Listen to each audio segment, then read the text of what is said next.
अस्सलाम वालेकुम students, how are you. अभी इस सेशन में मैं आपको कुछ कॉमन मिस्टेक्स बताने लगा हूँ। मेरा यहाँ पे ये पांचवा एग्ज़ाम होगा इस दफ़ा, और कुछ कॉमन मिस्टेक्स मैं हर दफ़ा देखता हूँ बच्चों में जो रिपीटेडली होती हैं। तो मैंने कुछ नोट की हैं और मैं कोशिश करूँगा आपको मैं सारी बताऊँ, ताकि इस दफ़ा आप लोग वो वाली मिस्टेक्स ना करें। ठीक है। ओके, सबसे पहली मिस्टेक जो मैंने देखी है, कुछ बच्चे हमेशा हर साल होता है कि जो पता नहीं क्यों जानबूझ के या किसी भी वजह से लेट आते हैं। तो काइंडली इस दफ़ा आप लोगों ने लेट नहीं आना, क्योंकि लेट आएंगे उस टाइम पे आप कंफ्यूज हो जाते हैं। आप लेट पहुंचते हैं, पता नहीं चलता किधर जाना है, किस रूम में जाना है, अटेंडेंस काम नहीं है, मेरी सीट कहाँ है, पोजीशन क्या है, वगैरह वगैरह सारी बातें। तो आप कंफ्यूज हालत में अंदर जाएंगे, परफॉर्म नहीं कर पाएंगे। एक तो ये गलती नहीं करनी। दूसरी बात कि ओसपी के स्टेशंस के ऊपर आपने गलत नंबरिंग नहीं करनी। अक्सर हमने देखा है नंबरिंग उसकी गलत की होती है।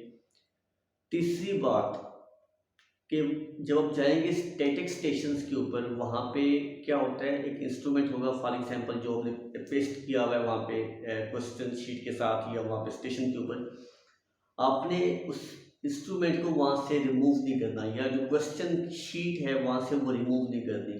हमने वहाँ पे जो चीज़ पेस्ट की हुई है उसको पेस्ट रहने दें, वहाँ से उठाना नहीं, वरना वो सारा सिस्टम हमारा ख़राब हो जाता है। वहाँ पर हमने जो क्वेश्चन पेपर पेस्ट किया हुआ है उसके ऊपर कुछ नहीं लिखना आपने काइंडली।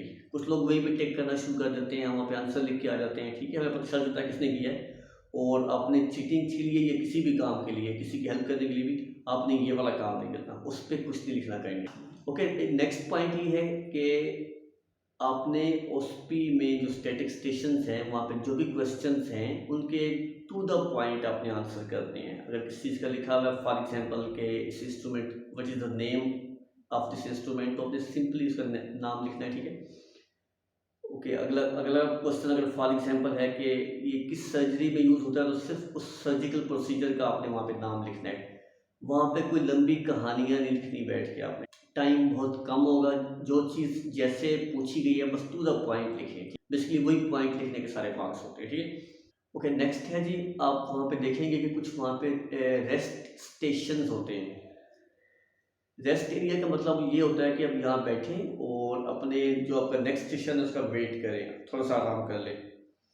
हमने देखा क्या है कि बच्चा वहाँ पे जो बैठा होता है ना, वो उसके लिए सबसे मुश्किल स्टेशन बन जाता है।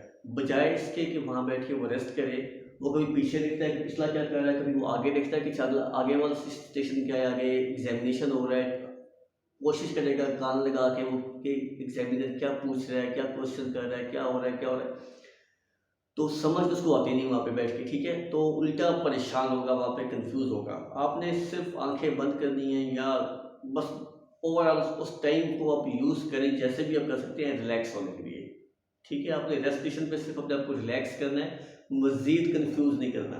ओके, हिस्ट्री के स्टेशंस पे आपने पेशेंट की सिर्फ हिस्ट्री लेनी है, और वहाँ पे जो कॉमन मिस्टेक देखी गई है, आप जब भी आप कहते हो कि please take the history of this patient, तो बजाय आप हिस्ट्री लेने के आप उल्टा एग्जामिनर से पूछते हैं कि सर हिस्ट्री किस चीज़ की दूँ, मैं नोज़ की लूँ, थ्रोट की लूँ, या ईयर की लूँ।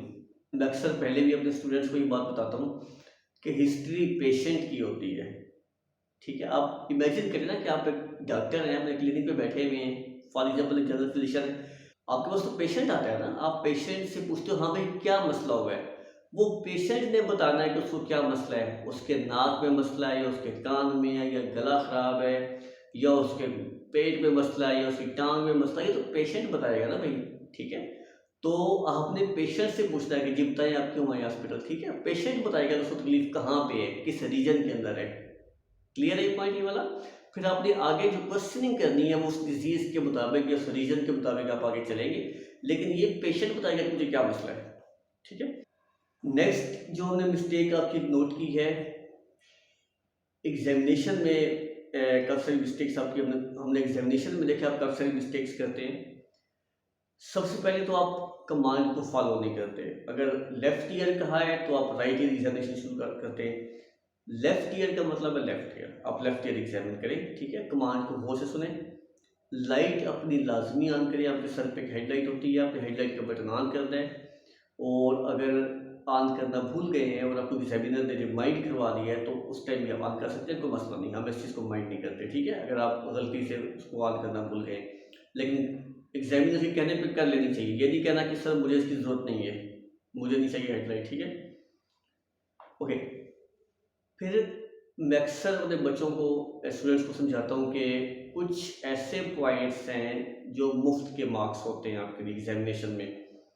कौन कौन से? जैसे अपना इंट्रोडक्शन, कंसेंट, पेशेंट का एक्सपोजर, उसके बाद में रीड्रेप करना, एंड में से थैंक यू बोलना। ये चीज़ें आप करना भूल जाते हैं। हम कहते हैं जी एग्जामिन द नोज, अब सीधा जाके नाक को पकड़ते हैं। उससे पहले कम से कम अपना इंट्रोडक्शन तो करवाएं, उससे कंसेंट तो लें, एक्सपोजर तो करें। तो ये काम नहीं करना कि जाते सीधी नाक पकड़ ले पेशेंट की, ये वाला काम आप इस दफ़ा नहीं करेंगे। स्टेप्स पूरे फॉलो करने हैं, हर चीज़ के मार्क्स होते हैं। अब 3-4 मार्क्स जो मुफ्त के मार्क्स हैं वो आप ज़ाया कर लेते हैं। अच्छा, नेक्स्ट चीज़ है, मैं पहले भी कई दफ़ा बता चुका हूँ आप लोगों को, examination is all about performing. अगर कहा है कि ओरल कैविटी एग्जामिन करें तो आपने एग्जामिन करनी है। बस आपने कमांड सुन ली, उसके बाद टीचर से आपने ज़्यादा बात नहीं करनी। अज्यूम करें कि आप, टीचर यहाँ पे है ही नहीं, एग्जामिनर यहाँ पे नहीं है, आप हैं, आपका पेशेंट है और आप डॉक्टर हैं। जैसे आप पेशेंट को एग्जामिन करेंगे आपने वैसे ही वहाँ पे एग्जामिन करके दिखाना है। आपने जो भी आपके स्टेप्स हैं, आपने इंट्रोडक्शन करवाना है, कंसेंट लेनी है, एक्सपोजर है, उसके बाद आपने अपनी इंस्पेक्शन करनी है, आपने पाल्पेशन करनी है, जो भी करते हैं वो करते जाएं। करने के मार्क्स हैं, करने के मार्क्स हैं। कुछ लोग गलती क्या करते हैं, आते हैं, आपने कहा जी ओरल कैविटी एग्जामिन करो, वो शुरू हो जाएंगे आपके सामने। सर मैं सबसे पहले इसकी इंस्पेक्शन करूंगा, फिर इसको मैं पल्पेशन करूंगा, मैं पल्पेशन में ये देखूंगा, फिर मैं ये देखूंगा, फिर मैं ये देखूंगा, फिर सर मैं ये करूंगा, फिर मैं ये करूंगा। तो मैं इनको बीच में टोकता हूँ कि भाई आप सब कुछ जब ये करोगे तो फिर इसके मार्क्स मिलेंगे। ये सिर्फ सबक सुनाने के मार्क्स नहीं है, ये स्टेशन है एग्जामिनेशन का बेटा, तो यहाँ पे एग्जामिन करना पड़ेगा। इन सब चीज़ों का आपको मैं मार्क्स दूंगा, टिक करूंगा, ठीक है, जब आप ये सारे स्टेप्स परफॉर्म करोगे, सुनाने के मार्क्स नहीं है, ठीक है। ओके जी, एक और कॉमन मिस्टेक है, आप आते हैं एग्जामिनेशन के लिए और आप एग्जामिनेशन परफॉर्म करना स्टार्ट तो कर देते हैं, ठीक परफॉर्म कर रहे होते हैं, लेकिन साथ साथ वो सारे स्टेप्स अब बोल रहे होते हैं, जैसे किसी को बता रहे हैं कि सर ये देखिए मैं इंस्पेक्शन कर रहा हूँ, सर इंस्पेक्शन में ये करूँगा, ये देखूंगा, ये देखूंगा, ये देखूंगा, सर मैं पल्पेशन भी कर रहा हूँ, सर पल्पेशन में मैं ये देखूंगा, मैं ये करूँगा, फिर मैं ये देखूंगा, ये तो नहीं है, वो तो नहीं है।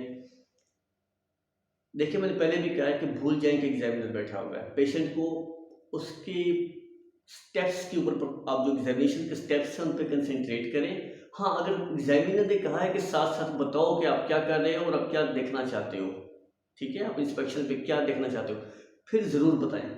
अदरवाइज पहले परफॉर्म कर लें, फिर जब आपसे एग्जामिनर कहेगा कि अपनी फाइंडिंग्स बताएं, तब उसको फाइंडिंग्स बताएं अपनी, साथ साथ ना बताते जाएं, ठीक है जी। ओके, और एग्जामिनेशन करते हुए कम से कम भाई इंस्ट्रूमेंट्स को सही तरह से पकड़ना सीख लो यार। आप लोग हर दफ़ा ऐसे अजीबोगरीब तरीके से इंस्ट्रूमेंट्स को पकड़ते हो कि हम खुद हैरान हो जाते हैं कि यार ये भी तरीका है पकड़ने का। जैसे फॉर एग्जांपल ये ट्यूनिंग फोर्क है, आपको एमबीबीएस के सेकंड ईयर से पता है कि इसको ट्यूनिंग फोर्क को यहाँ से ऐसे पकड़ना है, ठीक है, सबको पता है ना। इसके बावजूद हर साल 2-3 शहजादियाँ ऐसे आते हैं, पता नहीं वो कहाँ से आते हैं, उसको ऐसे पकड़ते हैं ऐसे और यूँ स्ट्राइक करते हैं और फिर देखते हैं कि आवाज़ आ रही कि नहीं आ रही। इस दफ़ा प्लीज़ कोई बंदा इसको इधर से नहीं पकड़ेगा भाई, सब लोग इसको ऐसे पकड़ेंगे, ठीक है। ओके, और एक और बड़ी कॉमन मिस्टेक है, हर बच्चा वाइवा देने के बाद और एग्जामिनेशन करने के बाद एंड पे क्या पूछता है, सर मैं पास हूँ? तो भाई ये कौन सा क्वेश्चन है यार, कि मैं अब क्या किसी को बोलूँ कि तुम फेल हो, ताकि वो अपना सारा एग्जाम अगला सारा ख़राब कर ले, अपना वाइवा सारा ख़राब कर ले, ठीक है। और अगर मैं किसी से कह दूं कि भाई हाँ वाकई आप पास हो, तो वो तो जाके सबको लीक आउट करेगा बाहर जाके कि मुझे तो एग्जामिनर ने खुद कहा कि तुम पास हो।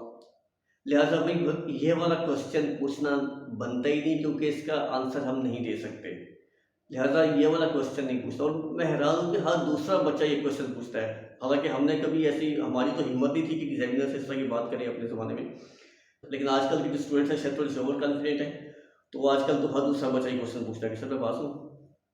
तो इंशाल्लाह आप पास हैं, मैं बस अब यही कह सकता हूँ कि आप इंशाल्लाह सब लोग पास हैं, और बेस्ट ऑफ लक, सब लोग अच्छे तरीके से जाएं, बी कॉन्फिडेंट। और ये मिस्टेक्स आपको जो मैंने बताई हैं आज, ये बस आप लोगों ने मिस्टेक्स रिपीट नहीं करनी, और इंशाल्लाह आप सब लोग पास हैं इंशाल्लाह।